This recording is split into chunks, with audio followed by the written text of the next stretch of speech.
जे बे बारावहाय जोंनि एनडिएफबि गायसनगिरि रनजन दैमारि बिथांखौ जों लोगोसे जोंनि साद' कमरेडफोर जायफ्रा जेलाव दङ बिथांमोनखौ जोङो जुलाइ दाननि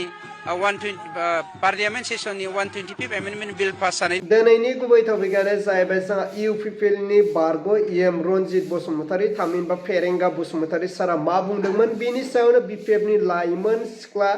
बिथाङा रनजित बसुमतारी सारनि हेंथायै मा बाथ्रा बुंखो रायजोफोर नोंथांमोना स्टेप बाय स्टेप गासै भिडिअ क्लिप्सखौ नायनानै लाग्रोदो। जे बे बारावहाय जोंनि एनडिएफबि गायसनगिरि रनजन दैमारि बिथांखौ जों लोगोसे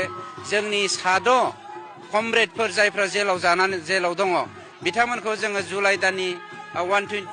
पार्लियामेन्ट सेसननि 125 एमेन्डमेन्ट बिल पास जानायनि सिगांनो बख'नानै गासैबो रायजो राजानि साजेसन बायदियै सुबुरुन बायदियै जोंनि एनडिएफबि गायसनगिरि रनजन दैमारिखौ फैगौ इन्टारिम गभर्नमेन्टआव जोङो बर'लेण्डनि बा बिटिआरनि चिफ बानायनो थाखाय जों थांखि खालामदों। 5 बोसोरावहाय बिथांमोना खेबसेबो रनजन दैमारि सार बिथांखौहाय जेलनिफ्राय बख'नांगौ होननानै खेबसेबो बुङाखै। दिनै बिथांमोनाहाय दानि समावसो दिनै बिथांमोना मानो रनजन दैमारि सार बिथांखौहाय लानानै दिनै नंखाय बाखाय बेबायदि खोथा फोसावदों। जोङो बेखौनो माने सारनिसिम जोङो बुंनो लुगैयो माने रनजन दैमारि सार बिथांखौ थारैनो जेलनिफ्राय बख'नानै बिटिसिनि चिफ बानायनो मोनब्ला बै थांनाय 5 बोसोरावनो बिथांमोनाहाय रनजन दैमारि सार बिथांखौ जेलनिफ्राय बख'गौमोन। आरो बेबायदि नंखाय खोथा बुंनानैहाय रायजो राजानि सिगाङाव जाय रनजन दैमारि सार बिथाङा जाय जाथिनि थाखाय एथबां गोबाव माने गावनि जिउखौनो सेक्रिफाइस खालामबोनाय सासे जोंनि जाथिनि गिदिर दैदेनगिरि गिदिर सासे लिडार बिथांनि नामावहाय माने नंखाय बाखाय बेबायदि खोथा बुंनानैहाय माने बिथांनि नामाव पलिटिक्स खालामनानै रायजो राजानि सिगाङाव भट बिनाया जोङो मोजां जायाखै होननानै जोङो दिनैहाय सासे लाइमोन हिसाबै जोङो माने बेखौनो सानदों आरो बेखौनो बुंनो सानदों जे सारमोनाहाय रनजन दैमारि सार बिथांनि नामावहाय नंखाय बाखाय बेबायदि खोथा बानायनानै रायजो राजानि सिगाङाव भट बियानो मोजां। आरो लाइमोनफोरनि बेलायावबो दिनै फेरेंगा सार बिथाङाहाय जेरैबायदि साख्रि होगोन होननानै गासिनिफ्रायबो माने 2 लाख खरि रां लादोंमोन बिथाङाहाय साख्रिखौ होनो हायैनि थाखाय जायनि जाहोनाव माने न'आव थांनानै बिथाङा दंखि हैजालायदों। दिनै बेबायदि लिडारा माने जोङो लाइमोनफोरखौ जोंखौ थगायनो हाया जोङो लाइमोनफोरखौ मिसलिड खालायनो हाया। सानसुमा रामसियारि बिथाङा आंखौ जोंथ' मैया मिडिया बाइटआव बुंदों बे सासे गनायनो हायि खोथाखौ बुंदों बियो मानो होननानै बुङोबा बियो सासे सैमा गोबोर अरजानायसो अबैध खन्थान मानसिसो बियो अबेयाव जुमाय गिसि अबेयाव जुमाय सेरेब मोनो बेयावल'सो थानो रोङो बियो। बे इलेक्सनानो जायाखै मारै बुंनो हाखो जे आङो जेननाय पार्टियावल' जेननाय दलावल' थायो होनना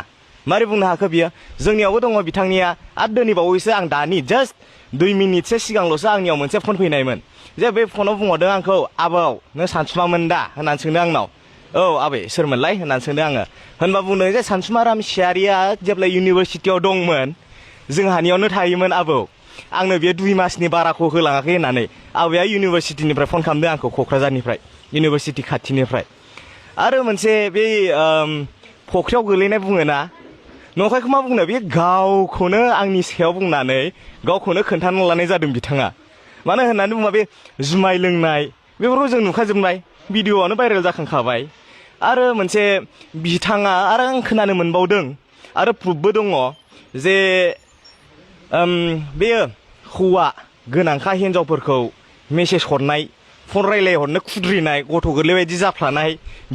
बिदिबो रेकर्ड दंनो बिथांनिया खोनाफैदों एभिडेन्सबो दङ हरदों स्क्रिनशटखौ दा हराव होनो ना मानो होननानै जों रायलायलायगासिनो बेफोरबायदि एभिडेन्सखौ खावसेखौ ससियेल मिडियायाव देखायबाबो बिथाङा किजान लासिं सिनद्राय जानो हागौदां जुन्थु बेफोरखौथ' जों लुगैया ओंखायनो जों बेखौ बिनि सायावनो जों सावरायलायबाय थादों दायो बर्तमान। खिन्थु बिथांमोना बिथांनि सायाव जिनाहारिनि केस होनो होननानैबो गावसिनि गामिनिफ्राय जुन्थु मोसौ सिखाव होननानै बुंदोंमोन बियो एसे थानायाव दंफैयोबो होननाय खोनादों आङो। बिथाङा एसे हुसियार जानायानो साबसिन माने गासिबो हौवाफ्रा जेरै बियो हौवा गोनांखा हिन्जावनाव मेसेज खालामा बियो बिसिनि हौवाफ्रा जमनानै दङ बिथांखौ बुंनानैसो हरगोन होननानै बुंदों आंनि सिगाङाव फनाव।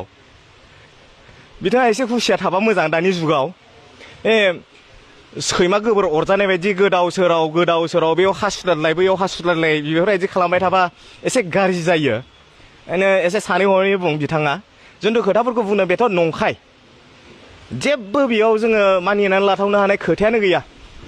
रिजर्टनि खोथाखौ बुंथों बिथाङा अबेबा सोरनिबा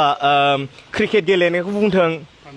फामे पेलेसखौ बुंथों जुदि फामे पेलेसाव बेफोरबायदि 18 बोसोरनि गाहायनि सिख्लाफोरखौ दोननो हायो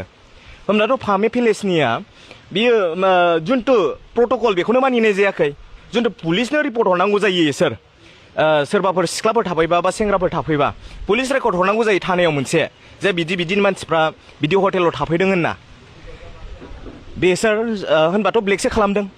बे बुस्थुआ सानसुमा रामसियारि बानायनाय जेबो गैया सानसुमा रामसियारिनाव राजनितिकनि नामाव दसेबा नैबेयाव हासुद्लाबाय दसेबा चिराङाव हासुद्लाबाय दिवानिसो बुंखादों आंथ' बेखौ आरो आंल' नङा गामिनि मानसियानो रायजोनि मानसियानो बुङो हाबा खेरायाव रायजो राजाजों ओंखारफानो रोङि मानसिया मा ओंखारदों बेलाय फेजेननानैसो होगोन सानसुमा रामसियारिया जुदि बिपिएफआव ओंखारबाय थानांगौबा होननानै बुंदों कमेन्टआवबो नायनो हागोन नोंथाङा अब्ला मानव गेदेर रायजोफोर नोंथांमोना नुबाय खोनाबाय बुजिबाय दा नोंथांमोना बेनि बेलायाव मा कमेन्ट खालामो नोंथांमोननि गोसो सिंनि साननायखौ कमेन्टनि गेजेरजों फोरमायहरदो अब्ला रायजोफोर दिनैनि भिडिअखौ आं बेखिनियावनो फोजोबबाय भिडिअखौ मोजां मोनदोंब्ला लाइक लोगोसे चेनेलखौ मोजां मोनदोंब्ला साबस्क्राइब